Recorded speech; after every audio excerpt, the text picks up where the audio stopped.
വന്നോ വന്ന് പിടിക്കട്ടെ അമ്മ.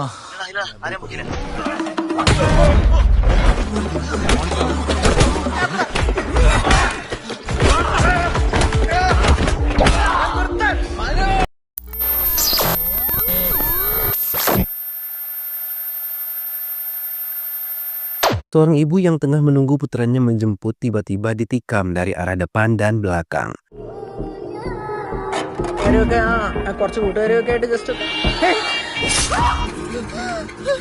Padahal ibu tersebut telah melakukan perlawanan dengan mengacungkan senjatanya. Namun ia tidak berdaya karena lebih dari satu yang menikamnya. Hingga ia jatuh terkulai berlumuran darah. Setelah ia jatuh, anaknya tiba dan terkejut melihat keadaan ibunya yang sudah terluka parah. Ketiga temannya mencoba mencari tahu siapa yang melakukan hal sekejam ini. Kekacauan terjadi di sebuah kantor. Semua berantakan dan karyawan berhambur keluar menyelamatkan diri. Polisi yang mendapatkan laporan itu segera mencoba menghentikannya, namun mereka kalah cepat dengan pengacau itu hingga mereka kehilangan jejaknya.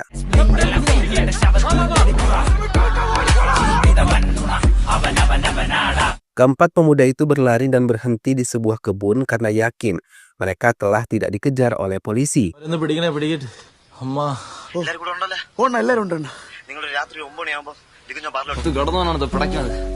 Mereka menuju sebuah kafe untuk menemui seseorang. Keempatnya akhirnya berhasil menemui orang yang dimaksud.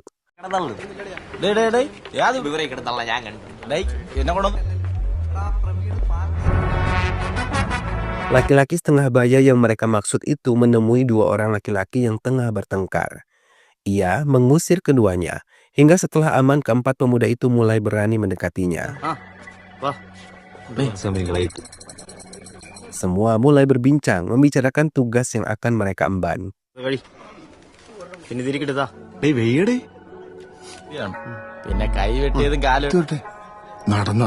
Setelah semua selesai dibicarakan, mereka kembali ke rumah masing-masing. Keempatnya yang selalu saja pulang larut malam mendapat teguran dari orang tua mereka. Namun mereka tidak peduli. Dan keesokan harinya mereka tetap kembali berkumpul bersama. Keempatnya kemudian dijemput oleh anak buah Ani Anan. Bergegas mereka ikut bersama mereka hingga tiba di sebuah tempat yang sudah ramai dengan penduduk kota. Ani Anan mencoba berbicara pada salah satu anak buahnya yang memang sudah berada di tempat itu. Ia mendapatkan aduan kalau pertambangan mereka ditolak oleh penduduk setempat.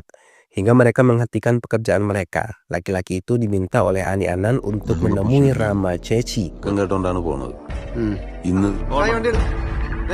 Setelah pembicaraan itu selesai, Ani Anan dan semua anak buahnya pergi meninggalkan tempat itu.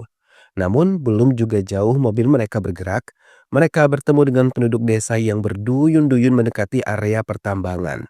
Semua terkejut melihat kehadiran penduduk itu, bahkan mereka memaksa Ani Anan untuk keluar dari mobil dan memintanya untuk menghentikan tambang batu di tempat mereka.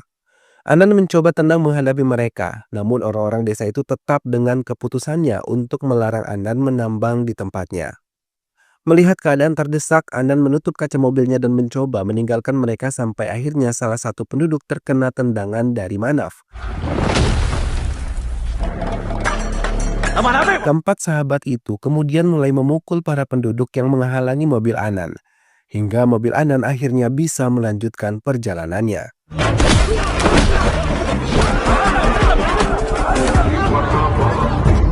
Anan telah berada di gudang menyambut kedatangan Ceci yang mengontrol pekerjaan Anan siang tadi. Ia mengatakan banyak penduduk yang terluka dan dilarikan ke rumah sakit hingga pemberitaannya menjadi simpang siur. Raut muka Ceci begitu khawatir. Bahkan penduduk tersebut telah mengadukan perbuatan Anan kepada kantor kepolisian dan Komisi Hak Asasi Manusia. Ceci meminta Anan untuk bersembunyi sementara waktu. Anan mengiyakan dan ikut masuk ke mobil untuk menenangkan Ceci. Anan diminta memberitahu Ceci bila ia kekurangan uang. Anan dan anak buahnya pun mengikuti petunjuk Ceci. Mereka memilih hidup di area pelosok pegunungan untuk menghilangkan jejak untuk sementara. Anandu, Manaf, Manu, dan Saji pun ikut bersama rombongan itu. Mereka mulai menyalakan api unggun sebagai penghangat dan sedikit penerang di tengah hutan. Semua beristirahat dan berbincang satu sama lain. Hingga malam telah larut dan mereka pun akhirnya tertidur pulas.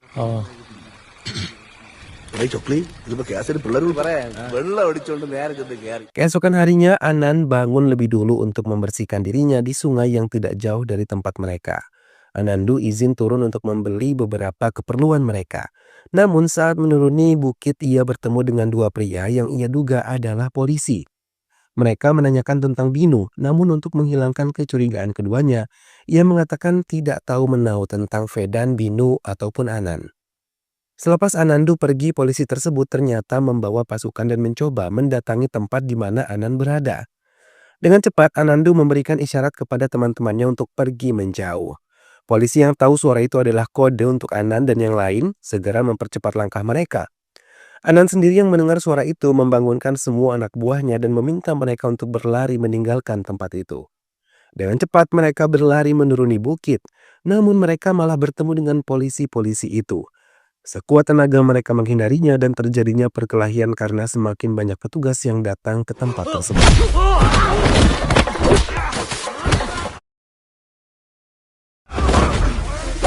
Setelah membuat polisi itu sibuk, mereka melanjutkan pelarian mereka dan meninggalkan anak buah Anan yang masih sibuk berkelahi dengan pihak polisi. Anan dilarang untuk membantu keempat sahabat itu. Ia diminta untuk terus berlari dan tidak peduli Anandu, Manaf, Manu, dan Saji tertangkap. Keempatnya ditahan di kepolisian kemudian dipukuli oleh petugas yang ada di tempat itu. Namun mereka tidak mengatakan tujuan Anan pergi kemana. Petugas itu terus meracau, menyayangkan usia mereka yang masih muda namun terlibat aksi pemukulan dengan penduduk desa.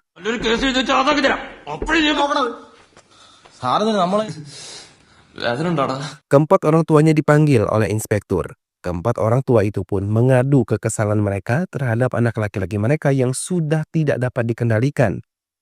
Goji Mohan, sang inspektur tersebut, menasihati mereka untuk lebih memperhatikan anak-anak mereka dibandingkan mengurus pekerjaan mereka.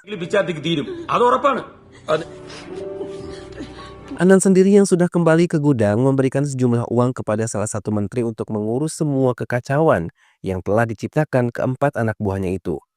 Ia mau semua aduan dari penduduk bisa dibatalkan. Menteri tersenyum penuh kemenangan mendapat uang yang cukup banyak. Ceci yang ada di tempat itu hanya memantau dan menerima laporan dari Anan setelah menteri itu pergi. Ceci senang ketika tahu keempat anak buah tersebut tidak sama sekali menyebut namanya ketika mereka dipukuli. Sementara Goji Mohan yang tahu tempat pemuda itu hanya ikut-ikutan meminta anak buahnya untuk melepaskan mereka. Keempatnya dengan senang hati pergi dari kantor polisi itu, namun mereka yang bersahabat dari kecil selalu melakukan hal yang mereka suka kembali bersama-sama. Namun mereka sudah tidak lagi menemui Anan dan anak buahnya. Mereka lebih banyak menghabiskan waktu bersama keluarga mereka dan berkumpul berempat saja.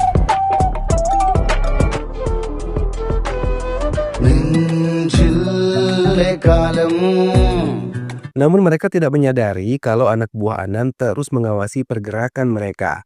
Goji Mohan yang melihat perubahan mereka merasa senang dan berharap mereka tidak terpengaruh hal yang buruk lagi.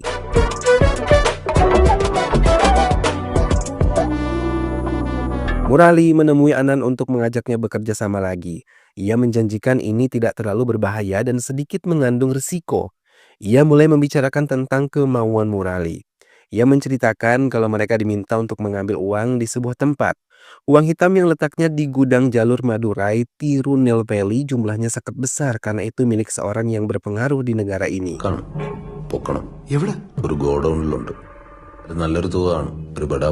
Anan mulai memikirkan siapa yang akan ia kirim untuk masuk ke tempat itu dan ia memikirkan keempat sahabat yang pernah menyelamatkannya.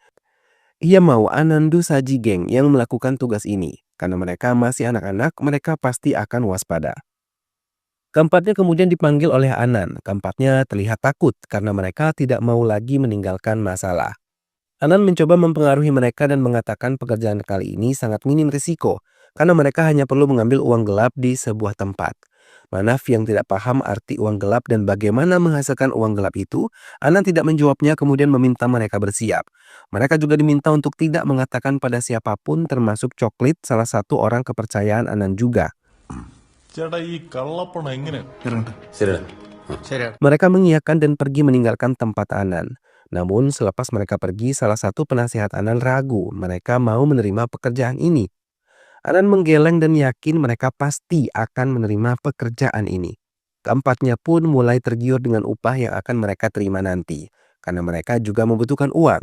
Manu mencoba mempengaruhi teman-temannya untuk mengambil pekerjaan itu karena ketiga sahabatnya sedikit ragu dengan risiko yang ada nanti. Mereka mulai bertukar pendapat mengenai pekerjaan baru itu sebelum benar-benar menerimanya.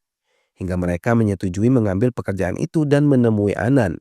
Melihat kedatangan mereka, Anan merasa senang dan memberi mereka SIM card baru untuk bisa memulai pekerjaan ini. Mereka diminta terus mengabari Anan apa yang terjadi dan di mana posisi mereka.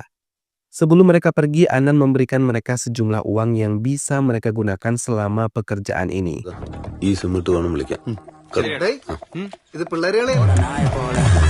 Sebelum pergi, mereka mulai berpamitan pada keluarga mereka masing-masing dan mengatakan akan pergi ke Tamil Nadu untuk sebuah pekerjaan. Semua kembali berkumpul di sebuah tempat. Anan menghubungi mereka dan mengatakan sudah banyak orang-orang yang mencoba mengambil uang tersebut sebelumnya dan uangnya ada di Etanikenpati di jalur Madurai Tirunelveli. Di TVR, sebuah perusahaan baja tua. Keempatnya mulai menggambar langkah yang akan mereka lakukan sebelum tiba di tempat tujuan. Hingga mereka mulai menumpangi bus dan kembali menumpang bajai hingga tiba di Otakahadai. Pada pedagang yang ada di sekitar tempat itu, mereka menanyakan tentang Malar Vendan dan Sitarasu yang sebelumnya pernah datang ke tempat itu. Sang penjual mengiyakan dan keempatnya mengatakan kalau mereka mau menemui dua orang itu. Seorang anak kecil diminta pedagang itu untuk menunjukkan tempat Malar Vendahan dan Sitarasu berada.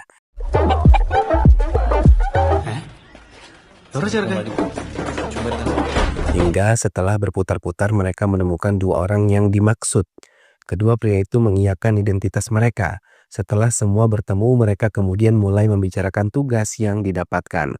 Namun Sitarasu mengatakan Murali itu penipu dan mereka telah ditipunya. Mereka juga mengatakan uang itu tidak berada di tempat tersebut dan mereka meminta Anandu Geng untuk kembali saja ke kota mereka. Namun Anandu Geng tidak begitu saja menerima sebelum mereka mencari sendiri. Anan mulai khawatir karena sudah 2 hari Anandu Geng pergi dan mereka tidak memberikannya kabar. Sementara Anandu Geng mulai bergerak dan telah tiba di Etanikenpati. Malar Vendan ikut bersama mereka dan mulai mempercayai mereka. Bahkan ia memberitahu banyak kamera perekam yang ada di dekat perusahaan itu termasuk di persimpangan utama. Namun Malar Vendan juga mengatakan kalau ada jalur yang tidak terdapat kamera pengawas dan mereka bisa melalui jalur itu. Persiapan lebih matang lagi, mereka mulai membeli tas yang akan digunakan untuk menyimpan uang-uang itu dan mereka berencana untuk melancarkan aksinya pukul 8 malam ini.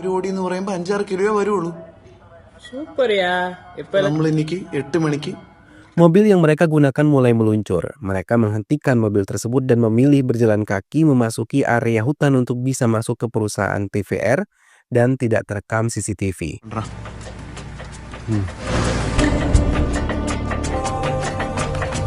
Dalam kegelapan, mereka terus berjalan dibantu sebuah senter di tangan mereka. Mereka berhenti ketika melihat tembok besar TVR dan mulai bersiap untuk menaikinya sambil menggunakan masker. Namun langkah mereka terhenti ketika melihat banyak pohon duri di sekitaran tembok tersebut, hingga salah satu dari mereka mulai mencoba mengecek keamanan dan keadaan di balik tembok itu. Ia mengatakan masih banyak orang yang ada di sekitar tempat itu, bahkan satpamnya pun masih siap berjaga. Mereka mencoba menunggu agar orang-orang tersebut pergi. Setelah dirasa cukup aman, mereka mulai melanjutkan perjalanan mereka.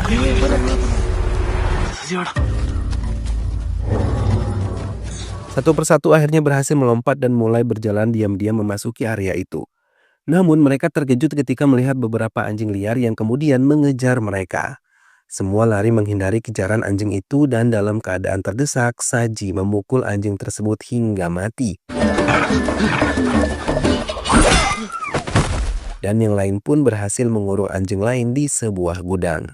Kegaduhan yang mereka ciptakan membuat satpam menegur mereka. Dengan cepat mereka membungkam mulut satpam tersebut dan mengurungnya di sebuah tempat. Mereka melanjutkan kembali dan berhasil memasuki sebuah gudang. Mereka mulai memeriksa dengan teliti semua yang ada di gudang kosong tersebut karena menurut informasi uang hitam tersebut ada di dalam gudang tua itu. Namun sejauh ini mereka belum menemukannya hingga Anandu menemukan sebuah pintu rahasia yang menunjukkan ruang bawah tanah. Semua mulai melangkah dan menemukan beberapa koper tersimpan rapi di tempat itu. Semua memeriksa koper itu dan mencoba membukanya. Mereka terkejut ketika melihat uang dalam jumlah yang banyak.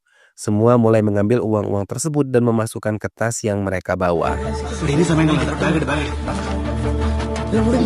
Mereka bergerak cepat karena tidak mau kehabisan waktu. Namun tas yang mereka bawa tidak cukup untuk membawa uang-uang itu hingga mereka mencoba mencari tas lain. Namun karena tidak menemukannya, mereka mengambil sebuah kain milik satpam. Semua uang itu sudah berhasil mereka ambil. Kini mereka mulai mencoba kembali ke jalan utama. Namun mereka terkejut ketika mereka melihat polisi telah memeriksa mobil mereka. Semua bersembunyi untuk sementara dan setelah yakin polisi itu telah pergi, mereka mulai memasuki mobil dan bersiap untuk pergi. Mereka bersuara keria ketika tahu mereka telah berhasil melewati jalan-jalan rawan. Namun tiba-tiba sebuah mobil menabrak mereka. Dengan cepat mereka mencoba mengendalikan mobil mereka. Kejar-kejaran pun terjadi. Mereka sama sekali tidak mengenal pemilik mobil lain itu, namun mereka diminta untuk berhenti. Mereka yang tidak mau menimbulkan masalah baru memutuskan untuk mengambil jalan lain dan berhasil menghilang dari mobil asing itu.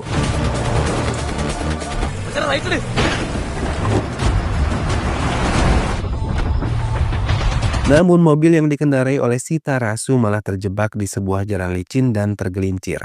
Mereka semua keluar dari mobil untuk mengetahui tempat di mana mereka berada. Dalam kesempatan itu, Anandu menelpon Anan dan mengatakan semua aman dan mereka telah berhasil membawa uangnya, namun mereka belum bisa kembali sekarang karena situasi yang tidak memungkinkan. Anan mengiyakan dan berharap mereka segera menghubunginya lagi.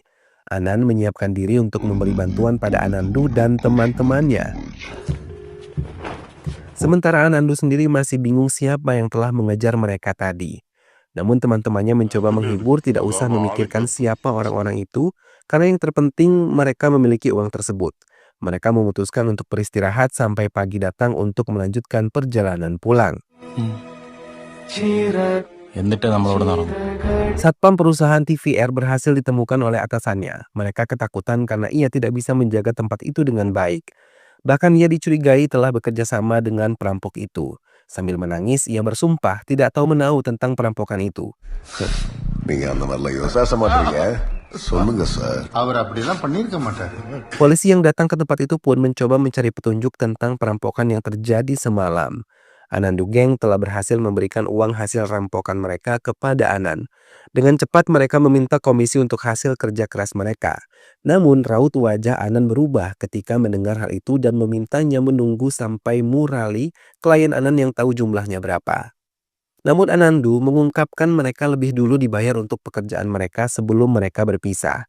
Orang kepercayaan Anan tidak senang Anandu mengatakan hal itu hingga ia mencoba melukai Anandu, tapi dicegah oleh Anan.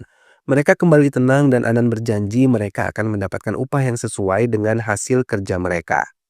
Dan ia hanya memberikan uang lelah kepada mereka sebelum komisi sebenarnya didapatkan.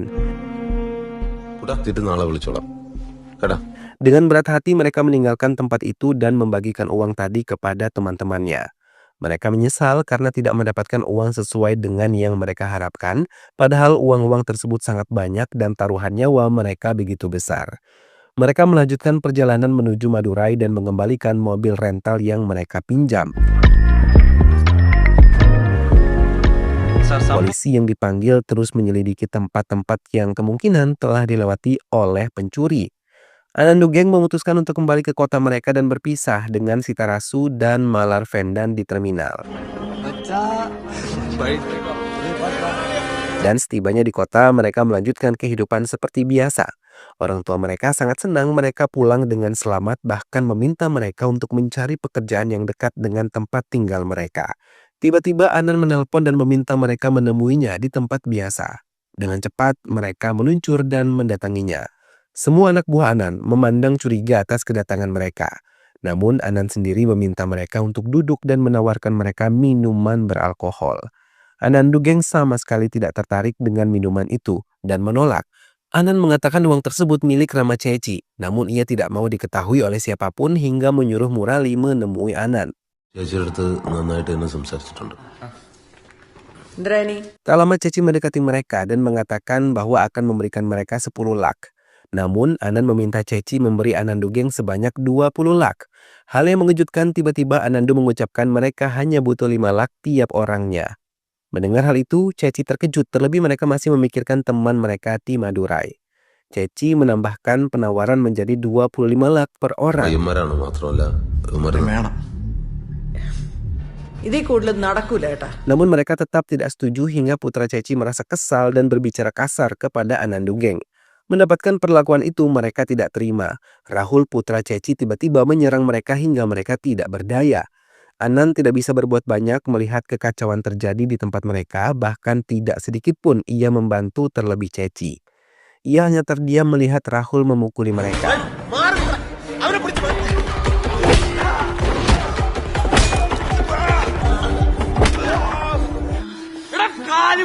Setelah mereka tidak berdaya, Anan baru menolong mereka dan meminta Rahul untuk pergi dari tempatnya.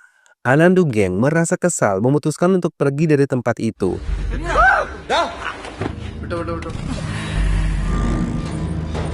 Anandu merasa kesal dan mengatakan ini tidak adil untuk mereka. Anandu pun mencoba mengajak teman-temannya untuk membalas dendam. Mereka mengiyakan dan mengendarai motor mereka mengelilingi kota untuk mencari keberadaan Rahul. Namun beberapa tempat yang mereka datangi belum menemukan di mana Rahul berada. Hingga akhirnya di tengah perjalanan mereka menemukan mobil yang biasa dikendarai Rahul. Mereka meminta Rahul menghentikan mobil mereka, namun Rahul tidak melakukannya dan membuat Anandu kesal dan memecahkan kaca mobilnya. Perkelahian kembali pecah dan kali ini pihak Rahul yang mengalami kekalahan. Bahkan mereka membuat Rahul sangat terluka parah sama seperti yang Rahul lakukan pada mereka.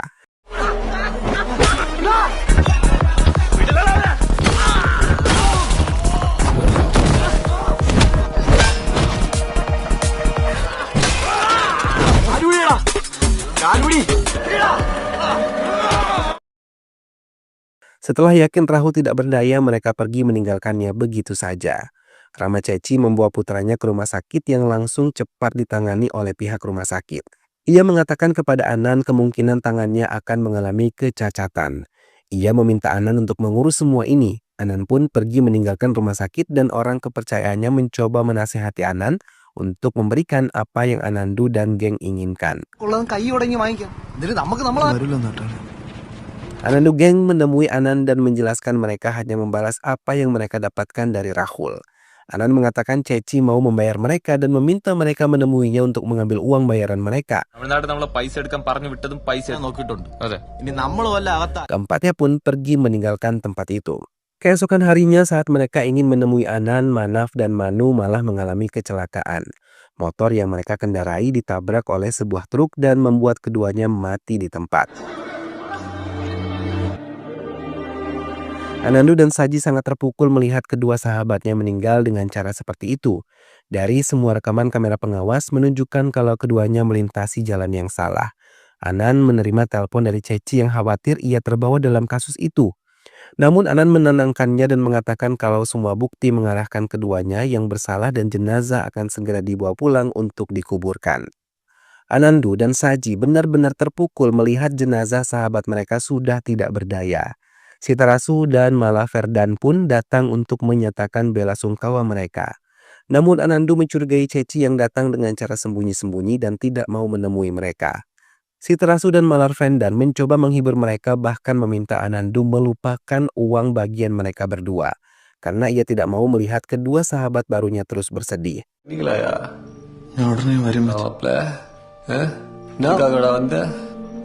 Anandu dan Saji datang menemui Anan untuk mengambil uang hak mereka. Karena mereka juga mau membaginya dengan Sitarasu dan Malaverdan. Namun secara pribadi mereka sudah tidak lagi menginginkan uang tersebut karena kedua teman mereka sudah tiada. Tiba-tiba di tengah perjalanan mobil mereka ditabrak oleh mobil yang tidak mereka kenali hingga menabrak pembatas jalan. Keduanya terpaksa keluar dari mobil setelah melihat lawannya yang berjumlah 4 orang mengeluarkan senjata tajam. Mereka terus berlari menghindari kejaran 4 orang itu. Namun Saji berhasil terkena senjata tajam mereka. Ia meminta Anandu terus berlari dan meninggalkannya. Mau tidak mau Anandu melakukan itu. Ia terus berlari hingga akhirnya ia berhasil bersembunyi. Dalam persembunyiannya, ia melihat keempat orang itu menghabisi Saji dengan cara yang sangat keji. Ia menangis dalam diam karena tidak mau mereka mengetahui keberadaannya. Keluarga Saji sangat terpukul dengan kematian putra sematawayangnya. Anandu yang melihat kejadian itu merasa benar-benar terpukul dan terus menangis. Ia benar-benar menyesal melakukan pekerjaan yang membuatnya kehilangan sahabat-sahabatnya. Anandu memutuskan pergi ke rumah kekasihnya dan mencoba menenangkan dirinya. Ia berbisik kalau teman-temannya telah dihabisi, bahkan dirinya pun akan dihabisi. Ia berencana untuk membalaskan dendam dan meninggalkan rumah kekasihnya. Ibu Anandu mulai khawatir ketika tahu semua sahabat putranya meninggal dengan cara yang keji. Anandu sendiri mendatangi kediaman Coklit yang terkejut ketika melihatnya datang. Bahkan ia khawatir kalau kedatangan Anandu diketahui banyak orang.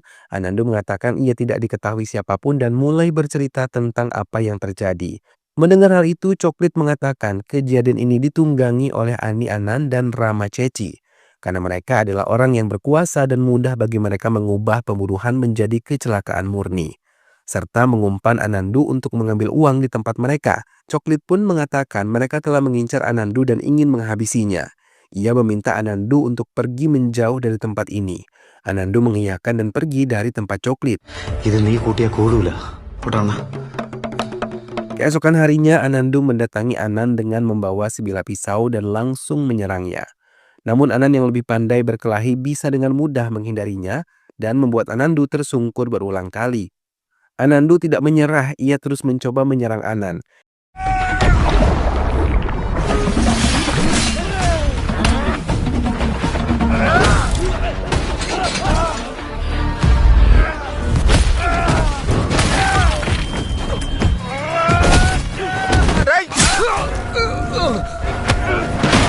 Hingga akhirnya ia berhasil menikam Anan berulang kali dan menimbulkan luka di tubuh Anan. Mengetahui Anandu tidak main-main, ia mencoba mengendalikan Anandu untuk menghentikan semua ini, tapi Anandu tidak mengindahkan hal tersebut. Walau lemah, ia terus berusaha menyerang. Sampai akhirnya Anandu berhasil menarik kaki Anan dan menikamnya berulang kali hingga kehilangan nyawa. Anandu berlari kencang dan kembali ke tempat Anan untuk menghabisi Suni, orang kepercayaan Anan yang mengikuti semua perintah Anan dan mencurangi dirinya serta sahabat-sahabatnya. Anandu menekan laki-laki itu untuk mendapatkan informasi keberadaan Ceci. Setelah mendapatkan informasi itu, ia memotong tangan Suni dan pergi meninggalkannya.